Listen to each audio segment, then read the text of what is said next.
विधानसभा परिसर में आज भीमराव अंबेडकर की प्रतिमा का अनावरण किया गया। कार्यक्रम में विधानसभा अध्यक्ष गिरीश गौतम, पूर्व विधानसभा अध्यक्ष सीताशरण शर्मा, नेता प्रतिपक्ष डॉक्टर गोविंद सिंह, नरोत्तम मिश्र, प्रभुनाम चौधरी, पीसी शर्मा समेत कई मंत्री नेता पहुंचे।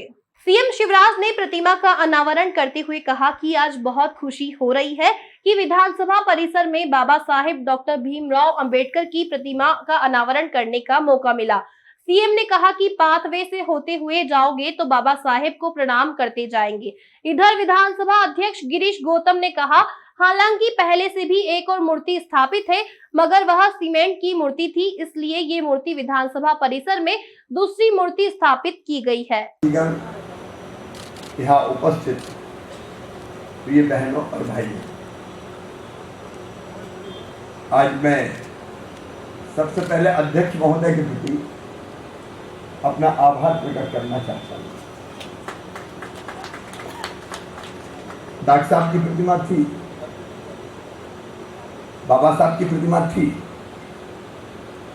लेकिन वो जैसी होनी चाहिए आपके मन में भाव आया, और अभी हमारे मित्र इंद्रेश जी भी बैठे, उनके मन में भी भाव आया, और उसके बाद आपने ये फैसला किया केवल प्रतिमा लगाने से सब हो जाएगा ऐसा नहीं है, लेकिन प्रतिमा पथ प्रदर्शन करती है। जब आप यहाँ से निकलेंगे, बाबा साहब को देखेंगे और प्रणाम करेंगे, तो आप में से कई सोचते भी होंगे और हम सोचें भी कि बाबा साहब को तो हम मानते हैं,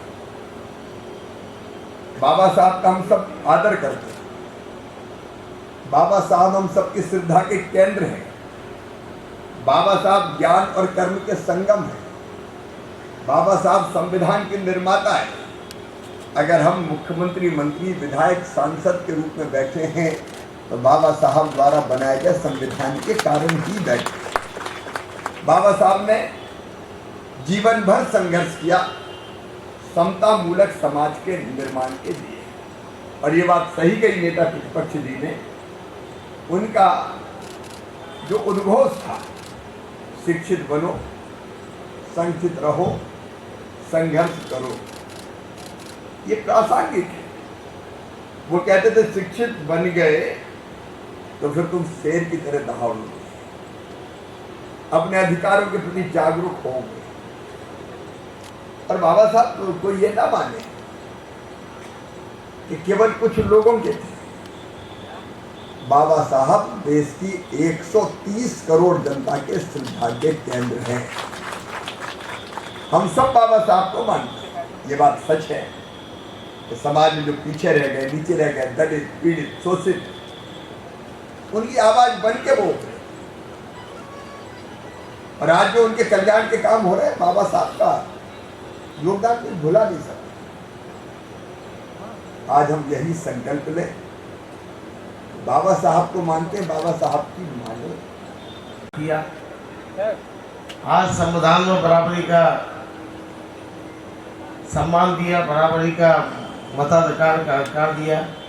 आज न कोई ऊंच है न नीच है, समाज में जितने भी धर्म हैं, जातियां हैं, सब बराबर हैं, न कोई बड़ी है न कोई छोटी है।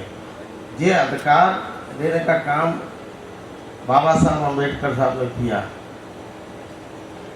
पुराने समय जो लोग हैं, पुराने देखते थे, वो आज स्थिति नहीं है। धीरे धीरे समय बदल रहा है, हमारे विचारधारा भी बदल रही है।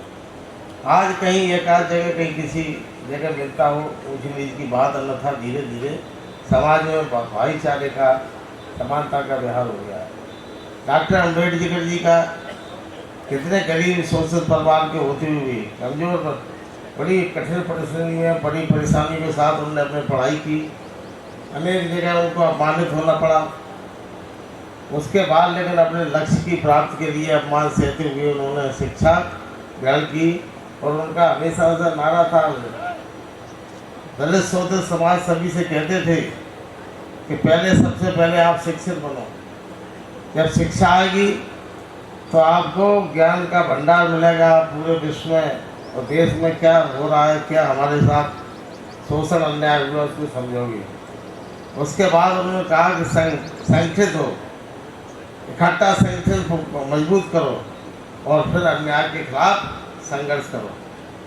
और उन्होंने लगातार जीवन भर जब तक रहे सभी समाज के साथ एक समाज अपने शोषित वर्गों के लिए तो लड़ाई लड़ी, लेकिन हर व्यक्ति की संविधान में हर व्यक्ति को आज़ादी के साथ समानता का अधिकार दिया, सबका सम्मान।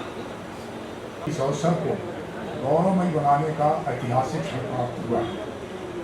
मैं ज़्यादा चूँकि हमारे माननीय मुख्यमंत्री जी बोल चुके हैं, मैं ऐसा समझता हूँ कि बाबा साहब के बारे में बोलना एक तरह से उनके व्यक्तित्व के बारे में हम जितना कहें उतना ही कम है, क्योंकि उन्होंने समाज को एक चेतना दी।